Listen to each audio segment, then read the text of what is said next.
መልካምነት ለምን ዋጋ ያስከፍላል? በዚህ ቪዲዮ ውስጥ መልካም ሰው መሆን ለምን ይከብዳል የሚለውን ጥያቄ መልስ እንሰጠዋለን። ብዙ ጊዜ ደግ ስንሆን ሰዎች እንደ ሞኝ ሊቆጥሩን፣ ሊጠቀሙብን ወይም ሊንቁን ይችላሉ። ታዲያ ለምንድን ነው መልካምነት ዋጋ የሚያስከፍለው? ዋጋውንስ ከፍለን መቀጠል ያለብን ለምንድን ነው? ሰላም ጤና ይስጥልኝ የዚህ ቻናል ቤተሰቦች፣ ዛሬ ትንሽ ከበድ ያለ ግን ደግሞ ሁላችንንም በየቀኑ የሚያጋጥመንን ርዕስ እናነሳለን። እስቲ ራሳችሁን ጠይቁ። ለአንድ ሰው ከልባችሁ መልካም ነገር አድርጋችሁ በምላሹ ግን ክፋት ወይም ንቀት ደርሶባችሁ ያውቃል? ለምንድን ነው ቸር የምሆነው፣ ለምንድን ነው ሰዎችን የምረዳው ብላችሁ ተስፋ የቆረጣችሁበት ጊዜ ሳለ?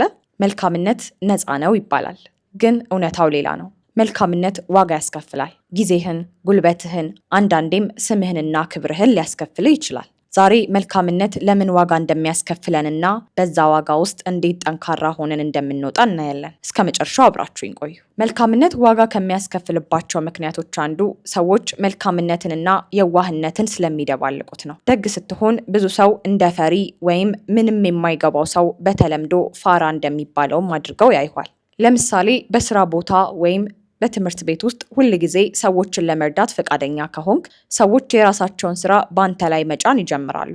እሱ እኮ አይጨክንም፣ እሷ እኮ እምቢ አትልም የሚሉና ያለ አግባብ ይጠቀሙብሃል። እዚህ ጋር ነው ዋጋው የሚጀምረው። የራስ ስራ ይከማቻል፣ በሰዎች ጫናም ትወጠራለህ። መልካምነት ለምን ዋጋ ያስከፍላል? መልካምነት ዋጋ ያስከፍላል ምክንያቱም ከራስ ወዳድነት ጋር መታገል ስላለብህ ነው። ክፉ ለሚያደርግብህ ሰው መልካም መመለስ ኢጎህን ወይም ኩራትህን ይሰብረዋል። ይሄ ትልቅ ስነ ልቦናዊ ዋጋ ነው። ብዙ ወጣቶች ለምን እኔ ብቻ እጎዳለሁ ይላሉ።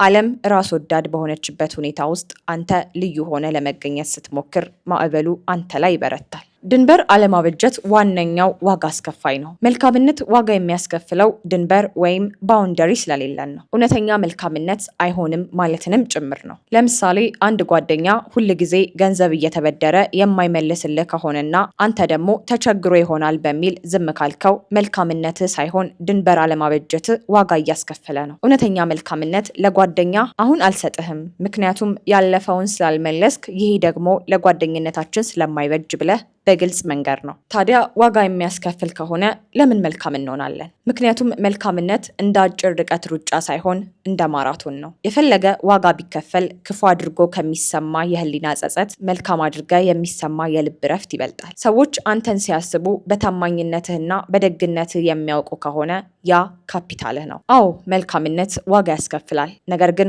ያ ዋጋ የሚከፈለው ለተሻለ ማንነት ነው። ሰዎችን ስትረዳ አንዳንዴ ይከዱ ይሆናል። ደግ ስትሆን ሞኝ ይሉ ይሆናል። ግን አንተ መልካም መሆንን አታውቁም። አደራ ደጉን እንጂ ሞኝ አትሁን። ልብህ ክፍት ይሁን፣ ግን ግንብህም ጠንካራ ይሁን። ይህንን ማድረግ ስትችል መልካምነት ዋጋ ማስከፈሉ ቀርቶ ለሌሎች ብርሃን መሆን ይጀምራል።